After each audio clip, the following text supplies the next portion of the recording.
सीतापुर गांव में रहती थी एक चुड़ैल, लेकिन इस बात से गांव के लोग अनजान थे। जब तक पूरे गांव की एक एक औरत के गहने मेरे पास नहीं आ जाते, मैं इस गांव को छोड़कर नहीं जाऊंगी, चाहे इसके लिए मुझे लोगों को गायब भी क्यों ना करना पड़े। दूसरी तरफ गांव की औरतें बात कर रही थी। अरे सुन रही हो, ये देखो, मैंने कल ही नया हार बनवाया है सोने का, कैसा लग रहा है? बहुत ही अच्छा। अच्छा है ना, पहले तुम पहनो, फिर शादी में अपनी होने वाली बहू को दे देना। और क्या, सोने चांदी का यही तो फायदा है, जितना पुराना उतना महंगा। लेकिन एक एक पैसा बचाकर ये लेना सच में बहुत मुश्किल हो रहा था मेरे लिए। तभी वहां पहली का पति आ जाता है। गांव में एक औरत के घर के सोने के सारे गहने चोरी हो गए। लोग बातें बना रहे कि गांव में कोई चोर घुस आया है जो घर की कोई चीज को हाथ नहीं लगाता, पर सिर्फ सोने के गहनों को ही चुराता है। अब तुम ना अपने ये गहने संभाल कर रखना। हे भगवान, ये क्या बोल रहे हैं? ये तो वही बात हो गई कि गांव बसा नहीं और लुटेरे पहले आ गए। दूसरी तरफ गांव के ही एक घर में रंजना रहती थी। उसके पति का गांव में चाउमीन का ठेला था। एक दिन उसके घर में एक औरत आती है। अरे रंजना, तो गांव में नहीं है तो सोचा तुम्हें बता दूं। गांव में बात चल रही है कि गांव में एक चोर घुस आया है जो घरों के सोने के गहने चुरा लेता है। अरे मैं तो सिर्फ ये कान की छोटी सी बाली ही सोने की पहनती हूँ, बाकी गहने तो मैंने गांव के बैंक में लाकर रखे हैं। ये क्या होता है? ना बाबा ना, हमारे गांव की औरतें तो गहने अपने पास ही रखती है। जब कहीं जाना हो तो बस अलमारी से गहने निकालो और पहन लो। दूसरी तरफ एक औरत हाथ में टोटके वाली छोटी सी गुड़िया लेकर घर में चली आती है। अरे कोई है? घर की औरत है क्या? क्या है ये गुड़िया? ये कोई ऐसी वैसी गुड़िया नहीं है, ये जादुई गुड़िया है। इसको घर की अलमारी में रखना। अगर तुम्हारे घर पर किसी की बुरी नजर होगी तो रात भर में ये पतली सी गुड़िया मोटी हो जाएगी।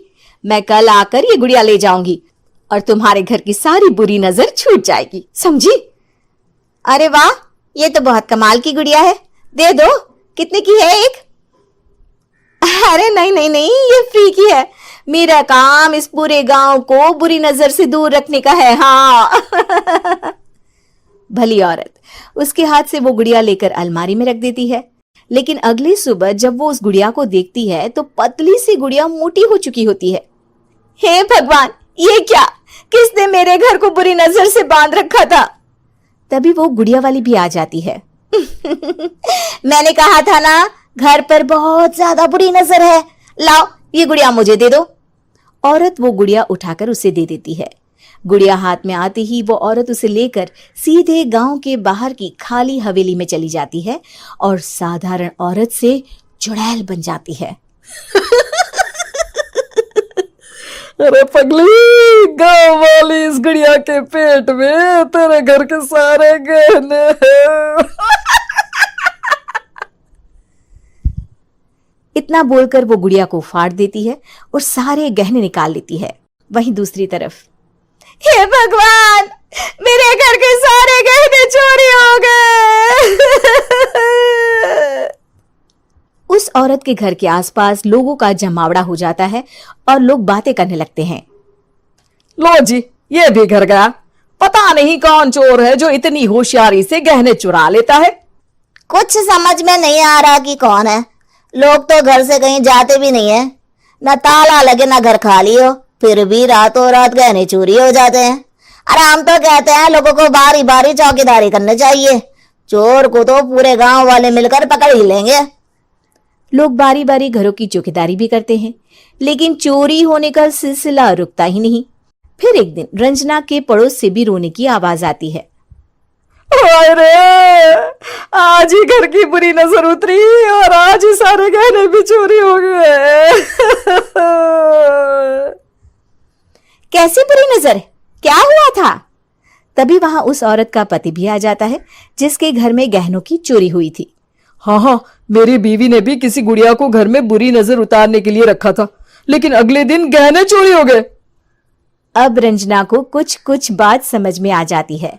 वो गांव वालों से कहती है, देखिए अब आप लोग चिंता ना करें, जल्द ही चोर पकड़ा जाएगा।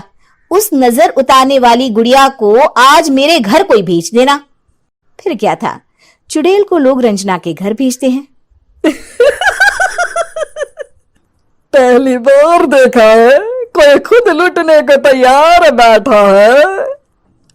तो तू है जिसे घर की बुरी नजर उतारनी है? ये ले गुड़िया, ये सुबह तक मोटी हो गई तो समझो तुमको और तुम्हारे घर वालों को नजर लगी है। हाँ हाँ, मैंने काफी सुना है। तुम ये गुड़िया मेरे घर छोड़ देना। अरे क्यों नहीं, कल सुबह आऊंगी जब गुड़िया तुम्हारे घर की सारी बुरी नजर लेकर मोटी हो जाएगी, ठीक है? अब क्या था, रात को रंजना ने पूरी नजर गुड़िया पर रखी। वो अपने पति और गांव के कुछ लोगों को घर की खिड़की से घर के अंदर नजर रखने को कह देती है, और फिर जो नजारा सब देखते हैं वो हैरान करने वाला होता है। गुड़िया धीरे से अलमारी खोलकर बाहर आती है। अलमारी के सारे गहने लेकर घर में जहां जहां गहने होते हैं वो लेकर अपने मुंह से खा जाती है। वो जितने गहने खाती उतनी ही मोटी हो जाती और फिर अलमारी में बंद हो जाती है। गांव वाले डर के मारे वहीं बेहोश हो जाते हैं। लेकिन सुबह जब वो औरत गुड़िया लेने आती है, रंजना उसका सामना करती है। ये देखो गुड़िया कितनी मोटी हो गई है, लगता है मेरे घर में बहुत लोगों की नजर लगी है। लाला ये गुड़िया मुझे दे दे, अरे बहुत कीमती गुड़िया है ये। तेरे घर की सारी बुरी नजर मैं गांव के बाहर वाली हवेली में फेंक आती हूँ। शाम को फिर लोगों के घर इसे लेकर जाना है ना, इसमें तो मेरी जान बसती है, जान। रंजना गुड़िया को चुड़ैल की तरफ बढ़ा देती है, लेकिन फिर वापस ले लेती है और गुड़िया के हाथ मोड़ देती है। जैसे ही गुड़िया के हाथ मोड़ती है, चुड़ैल का हाथ भी मुड़ जाता है। अच्छा, तो ये वो गुड़िया है जिसमें तुम्हारी जान बसती है। अब सुन चुड़ैल, तेरी सारी हकीकत सबके सामने आ गई है। या तो गांव वालों के गहने लौटा दे, नहीं तो मैं इस गुड़िया की गर्दन मोड़ दूंगी। चुड़ैल डर जाती है। अरे नहीं नहीं, मेरी गुड़िया दे दो, मैं सबके गहने वापस कर दूंगी। ठीक है, अब भी जा और सबके सारे गहने वापस कर। चल निकल यहां से। चुड़ैल सबके गहने लौटा कर रंजना के पास आती है। ला दे मेरी गुड़िया रंजना, इसके अंदर के गहने निकाल ले, लेकिन गुड़िया वापस दे दे। लेकिन रंजना जानती थी कि जैसे ही गुड़िया चुड़ैल को देगी उसकी शक्ति वापस आ जाएगी। चुड़ैल, तू तो चुड़ैल ही रहेगी, ये मैं जानती हूँ। अरे नहीं नहीं नहीं, मैं गांव छोड़कर चली जाऊंगी, किसी को परेशान नहीं करूंगी, वादा करती हूँ मैं। लेकिन रंजना उसकी एक बात नहीं सुनती और गुड़िया का सर उसके शरीर से अलग कर देती है। चुड़ैल सर अलग होते ही गायब हो जाती है। गांव वाले रंजना के साहस और बुद्धि की खूब प्रशंसा करते हैं।